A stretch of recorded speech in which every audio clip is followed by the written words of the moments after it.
ദേ വിളക്ക് കെട്ടും. എന്റെ ഈശ്വര, ദുർനിമിത്തങ്ങളാണല്ലോ എല്ലാം. ഇനി എന്തൊക്കെയാ വരാൻ പോകുന്നതെന്ന് ആർക്കറിയാം. ദേ ഇപ്പം മനസ്സിലായല്ലോ ചേച്ചി, ചത്ത് മുകളിലിരിക്കുന്ന ദാസേട്ടന്റെ ആത്മാവ് പോലും ഇതൊരിക്കലും അംഗീകരിക്കില്ല. മതി, കാറ്റടിച്ചാൽ ഏത് വിളക്കം കെട്ടുപോകും. ഇതൊക്കെ ദൈവത്തെ സാക്ഷിയാക്കി ഏത് കാര്യവും പരിശുദ്ധിയോടും ഭക്തിയോടും കൂടി ചെയ്യാൻ വേണ്ടി ആചാര്യന്മാർ കൽപ്പിച്ച ആചാരങ്ങളാ. അത് നമ്മൾ ലംഘിച്ചില്ലല്ലോ.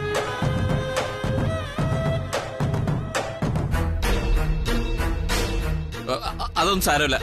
ആനന്ദ് കേറ്. വാ.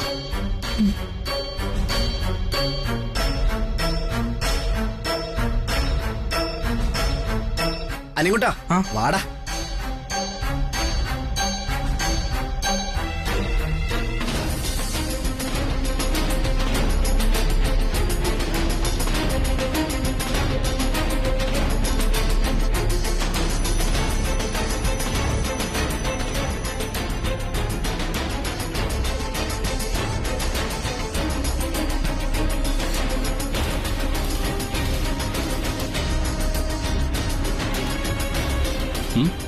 അതെ, ഇതെന്താ കയ്യും വീശി വന്നിരിക്കുന്നത്? തിരിച്ചു പോലുള്ള പോലെ പ്ലാൻ ഉണ്ടോ? ഇല്ല, എല്ലാം പാക്ക് ചെയ്ത് വെച്ചിട്ടുണ്ട്. സുബ്രു ഇങ്ങോട്ട് കൊണ്ടുവരാന്ന് പറഞ്ഞു. അത് നന്നായി. മോളെ, സീമന്തരേഖയിൽ സിന്ദൂരം ചേർത്തി തരാനും മധുരം വിളമ്പിത്തരാനും ഒക്കെയുള്ള സമയം ഞാനായിട്ട് നഷ്ടപ്പെടുത്തി കളഞ്ഞു. പോട്ടെ, ഇനി എപ്പോഴും എന്റെ അടുത്തുണ്ടല്ലോ.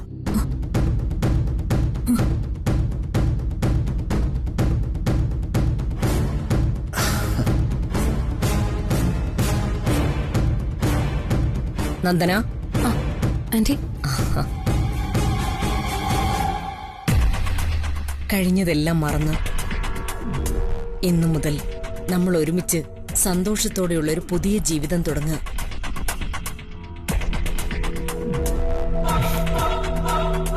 ആനന്ദ്, കല്യാണി കൊണ്ടകത്തേക്ക് ചെല്ല്. ചെല്ലുമോളെ, ചെല്ല്.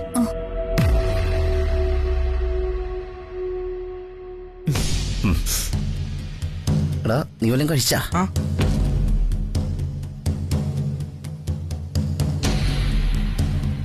അനിയൻകുട്ടാ വാ, മുറി കാണിച്ചു തരാം. ചെല്.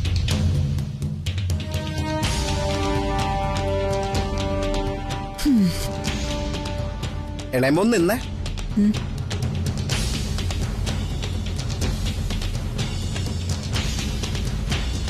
അതെ, കൈവിട്ടുപോയ സ്വസ്ഥതി സമാധാനമൊക്കെ ഇപ്പൊ ഒരു തരത്തിൽ ഇവിടെ ഇപ്പൊ തിരിച്ചു വന്നിട്ടുണ്ട്. ഇനി അതിന്റെ ഇടയ്ക്ക് എന്തെങ്കിലും ഇടങ്കോലിടാൻ നോക്കിയ എടുത്ത് ഞാൻ പൊട്ടക്കിണറ്റിലിടും, പറഞ്ഞേക്കാം. ആ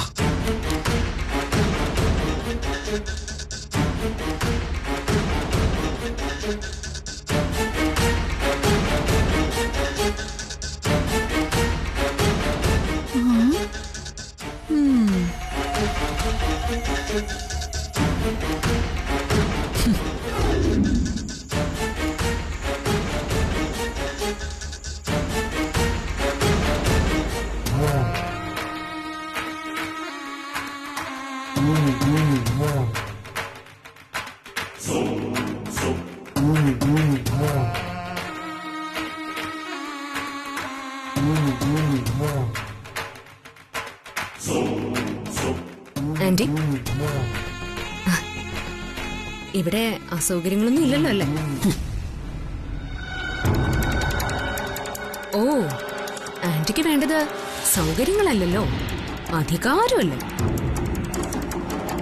അധികാരവും പദവിയും അലങ്കാരത്തിനുമുപരി അഹങ്കാരമായി കൊണ്ടു നടക്കാറുള്ള കിരീടം വയ്ക്കാത്ത തൃച്ചംബരത്തെ അഖിലാണ്ടേശ്വരി എന്ന ഈ റാണിയുടെ അവസ്ഥയിൽ കുറച്ച് സഹതാപമൊക്കെ തോന്നുന്നുണ്ട് എനിക്ക്. അയ്യോ ആന്റി, ഇങ്ങനെ നോക്കി പേടിപ്പിക്കല്ലേ. ആന്റിയോട് പറയാൻ ഒരു കൂട്ടം സന്തോഷ വാർത്തയായിട്ട് ഞാനിപ്പോ ഇങ്ങോട്ട് വന്നിരിക്കുന്നു. വെച്ച് താമസിപ്പിച്ച വാർത്തയുടെ ചൂടാറിപ്പോവും. ആ അതെന്താണെന്നറിയാനുള്ള ജിജ്ഞാസ ഈ മുഖത്ത് നിഴലിക്കുന്നുണ്ട്. എന്നാ കേട്ടോ. പാരമ്പര്യവും അന്തസ്സും പ്രൗഢിയും മുറുകെ പിടിക്കുന്ന തൃച്ചംബരം തറവാട്ടിലേക്ക് അകാലത്തിൽ അന്തരിച്ച ഡ്രൈവർ ദാസിന്റെ മകൾ കല്യാണി വലതുകാൽ വെച്ച് കയറി.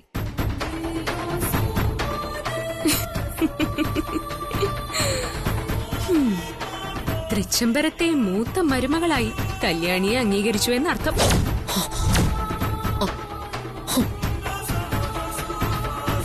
ആ അഖിലാണ്ടേശ്വരിയുടെ ഒരു കാര്യവേ. അഭിനവ അഖിലാണ്ടേശ്വരി അടക്കി വാഴുക തൃച്ചംബരത്ത്. എന്നാലും ആ കല്യാണിയുടെ ഒരു തലയിലെടുത്ത് നോക്കണേ.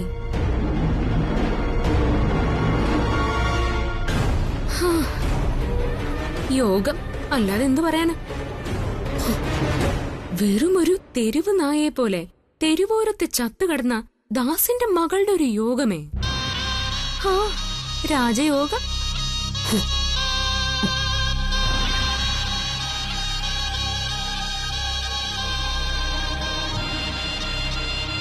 പക്ഷേ എല്ലാത്തിനും ഒരു നീർക്കുമളയോളം ആയുസേ ഉള്ളൂ എന്ന് പാവത്തിനറിയില്ലല്ലോ. നോ, ഏയ് അതൊന്നും ഓർത്ത് ആന്റി വെറുതെ പ്രഷർ കൂട്ടാൻ നിക്കണ്ട. നേടിയതൊക്കെ നീരാവിയാകുന്ന സമയം ഇനി അധികം വൈകില്ല. പ്രിയങ്ക, നീ തീക്കൊള്ളി കൊണ്ടാ തലച്ചൊറിയുന്നത്. അതെ, ആ തീക്കൊള്ളി ഞാൻ തൃച്ചംബരത്തിന്റെ അടിത്തറയിൽ വയ്ക്കാൻ പോവാ, കത്തിച്ച് ചാമ്പലാക്കാൻ. ആന്റി, മതഗ്രന്ഥങ്ങളെല്ലാം മനപാഠമാക്കിയവളാണ് തൃച്ചംബരത്തെ അഖിലാണ്ടേശ്വരി എന്ന് ഞാൻ കേട്ടിട്ടുണ്ട്. മുഹമ്മദ് നബിയുടെ ഒരു വചനമുണ്ട്, അനർഹർക്ക് അധികാരം നൽകുമ്പോൾ അന്ത്യകർമ്മം നടക്കുമെന്ന്.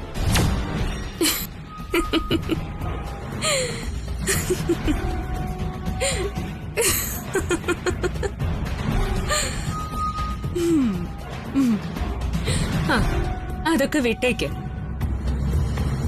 ഏതായാലും ഈ അഖിലാണ്ടേശ്വരിയുടെ അഭാവത്തിൽ തൃച്ചംബരം ശാന്തം, സ്വസ്ഥം. ഇന്ന് തൃച്ചംബരത്തുള്ളവർക്ക് രുചിയുള്ള ഭക്ഷണവും ഉറക്കവും കിട്ടുന്നുണ്ട്. സമാധാനവും സന്തോഷവും വിളങ്ങി നിൽക്കുന്ന വീട് ഉറങ്ങട്ടെ. ഓരോരുത്തരായി അകത്തേക്കെടുക്കുന്ന ശ്വാസം ഉയർന്ന് താന്ന് നിലയ്ക്കും വരെ സമാധാനത്തോടെ സുഖമായി ഉറങ്ങട്ടെ. നോ, നിനക്കോ അവൾക്ക് ഒന്നും ചെയ്യാൻ കഴിയില്ല. നീ പറഞ്ഞതുപോലെ നീ ഇപ്പൊ അനുഭവിക്കുന്ന മനോസുഖത്തിനാ നേർക്കുമിളയുടെ ആയുസ്. അണയാൻ പോകുന്ന തിരി ആളിക്കത്തൊന്ന് കേട്ടിട്ടില്ലേ? വേണ്ട, ഇതേ തൃച്ചംബരം അല്ല. ആന്റിയെ കൊന്നു കുഴിച്ചു മൂടിയാലും ഇങ്ങനൊരാളിനെ തേടി ഒരു അന്വേഷണം വരാൻ പോലും പോകുന്നില്ല. ഏതായാലും തൃച്ചംബരത്തുള്ളവർ ഉറങ്ങിയാലും അഖിലാണ്ടേശ്വരി ഉറങ്ങില്ലെന്ന് എനിക്കറിയാം. അത് തന്നെയാ എനിക്കിപ്പോ വേണ്ടത്. അപ്പോ ശുഭരാത്രി.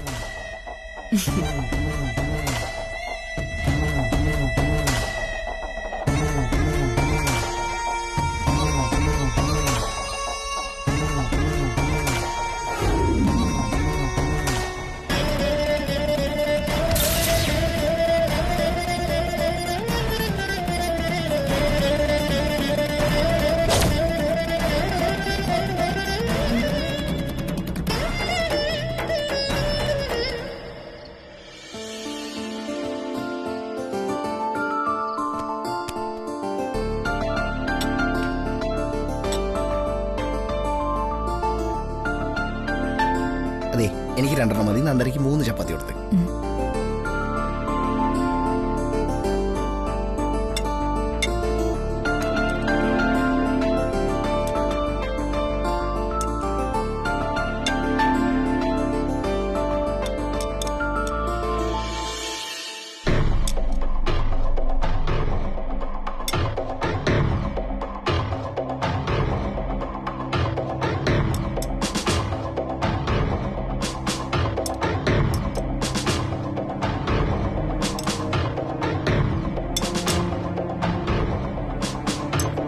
എത്ര നാളായല്ലേ ഇങ്ങനെ ഒരുമിച്ചിരുന്ന് സന്തോഷത്തോടെ ആഹാരം കഴിച്ചിട്ട്?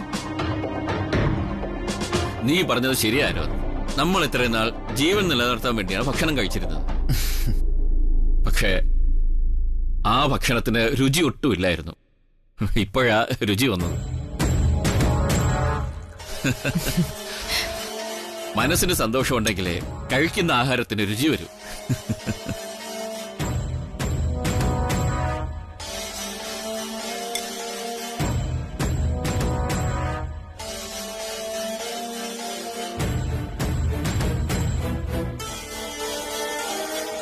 ഇതെന്താ കല്യാണി ഇരിക്കാത്തത്?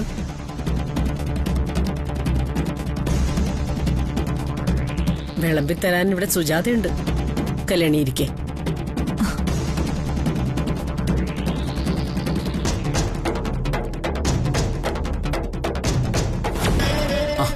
കല്യാണി ഇരിക്കേ. ഇരിക്കേ.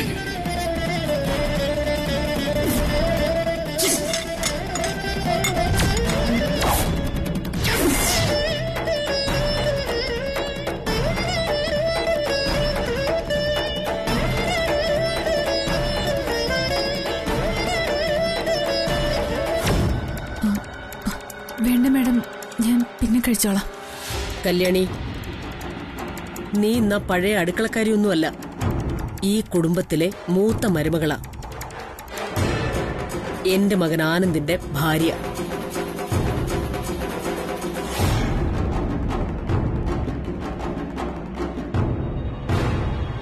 കഴിഞ്ഞതെല്ലാം ഒരു ദുസ്വപ്നമായി കരുതണമെന്ന് പലവട്ടം ഞാൻ പറഞ്ഞു കഴിഞ്ഞു. കല്യാണി വാ, ഇവിടെ ഇരിക്കേ. ഇതെന്തൊരു പുളിയാ! തക്കാളി ഇടേണ്ട അടുത്ത് പുളിയാ ഇട്ടിരിക്കുന്നെ. കല്യാണി, ചേരേണ്ടത് ചേരൂ. അല്ലാതെ എന്തെങ്കിലുമൊക്കെ ചേർക്കാൻ നോക്കിയാ ഇപ്പൊ ഉള്ള രുചിയും കൂടി ഇല്ലാതാവും.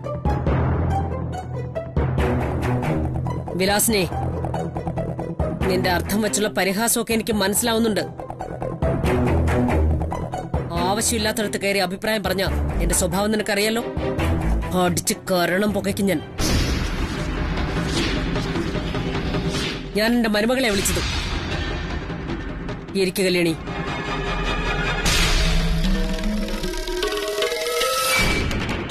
അഖില പറഞ്ഞത് അനുസരിക്കുക കല്യാണി. ഇരിക്കേ.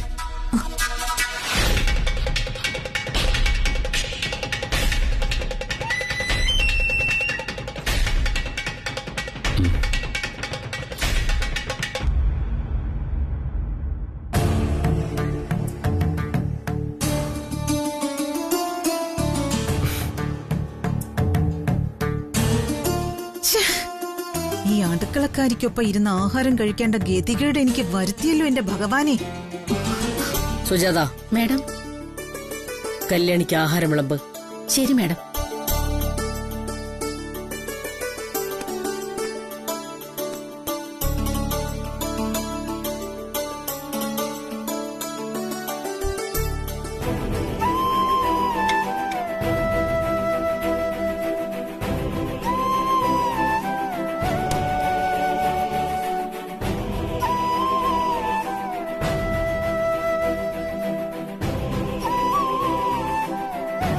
കഴിക്കുക കല്യാണി.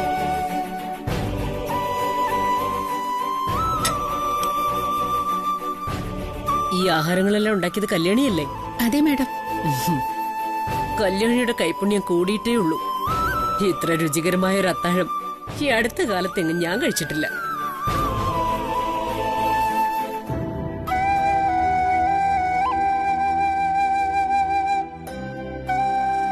കല്യാണി, എന്താ കഴിക്കാത്ത? എന്താ കല്യാണി, ഈ അമ്മയോട് ക്ഷമിച്ചൂടെ നിനക്ക്?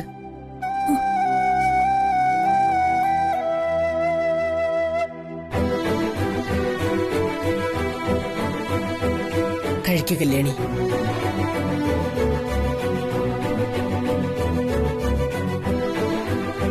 നിന്റെ അമ്മ സുധ തരുന്നത് പോലെ കരുതിയാ മതി.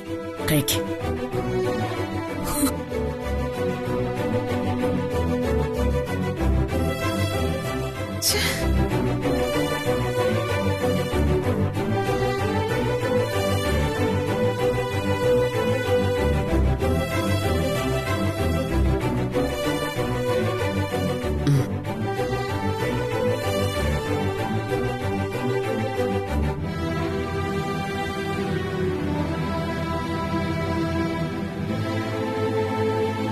എന്റെ മകന്റെ ഭാര്യ മാത്രമല്ല, എന്റെ കൂടെ പിറപ്പായിരുന്ന ദാസേട്ടന്റെ മകള് കൂടിയാ.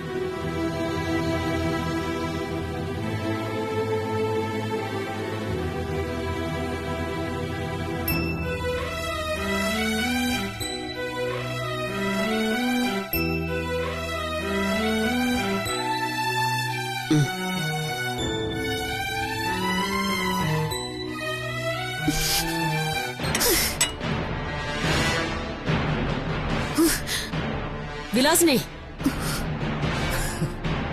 അമ്മ ഇളയമ്മ ഇപ്പൊ ഈയിടെയായിട്ട് ഇങ്ങനെയാ. സന്തോഷമുള്ള കാര്യങ്ങൾ കണ്ടാ അപ്പോഴേ വയറ് നിറയും, പിന്നെ ആഹാരമൊന്നും വേണ്ട.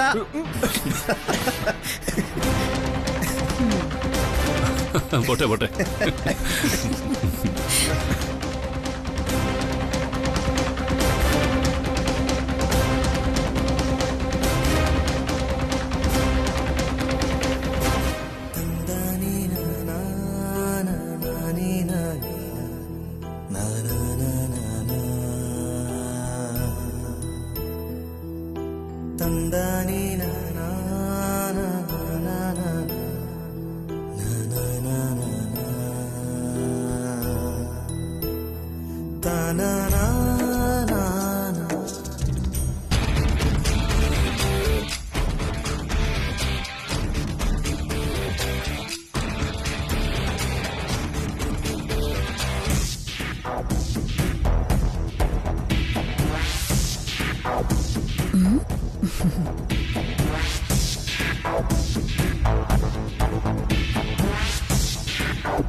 എന്റെ ആന്റി, തൃച്ചംബരം എന്ന് പറഞ്ഞ നമ്മുടെ പഴയ തൃച്ചംബരെ എല്ലാവർക്കും അറിയൂ.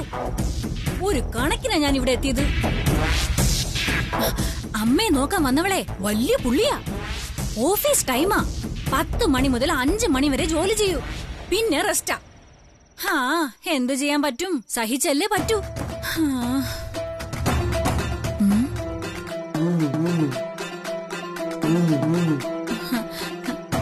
എന്താ ആന്റി, ആന്റിയുടെ മുഖം എന്താ ഒടിഞ്ഞ ചേമ്പും തണ്ട് പോലെ വാടിയിരിക്കുന്നേ?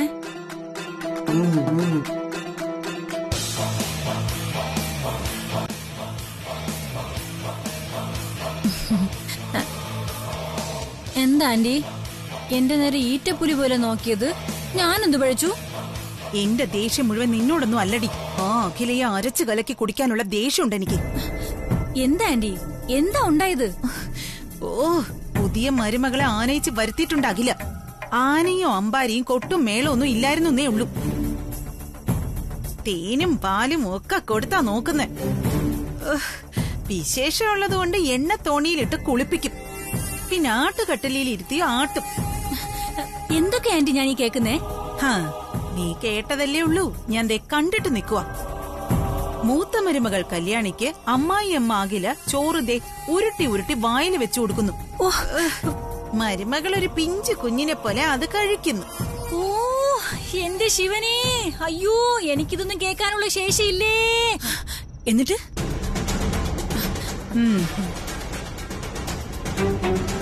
ഇതൊക്കെ കാണുമ്പോഴുണ്ടല്ലോ എനിക്ക് എന്റെ ഉള്ളം കാല് മുതൽ ഉച്ചി വരെ പെരുത്ത് കേറുവാ. അവളെ പണ്ട് കൊല്ലാതെ വിട്ടതിന്റെ കാലക്കേടിനെ ഓർത്ത് ഞാൻ സ്വയം ശപിക്കുന്നു. ഈ അഖിലാന്റിക്ക് ഇത് എന്തു പറ്റി? പെട്ടെന്ന് ഇങ്ങനൊരു മാറ്റത്തിന് എന്താ കാരണം? അത് തന്നെയാ ഞാനും ആലോചിക്കുന്നേ. അഖിലയ്ക്ക് സാരമായ എന്തോ മാറ്റം സംഭവിച്ചിട്ടുണ്ട്. ഇത് തൃച്ചംബരത്ത് അഖിലാണ്ടീശ്വരി തന്നെയാണോന്നാ ഇപ്പൊ എന്റെ സംശയം. ഏത് മനുഷ്യർക്കായാലും ഇത്ര പെട്ടെന്നൊരു മാനസാന്തരം ഉണ്ടാവോ? ആ അടുക്കളക്കാരിയെ കടിച്ചു കീറ നിന്നതല്ലേ അഖിലാന്റി, എന്നിട്ട് പിന്നെന്താ ഇങ്ങനെ? ഇതിലെന്തോ പന്തികേടുണ്ട്. എന്തായാലും ഞാൻ കണ്ടുപിടിക്കും.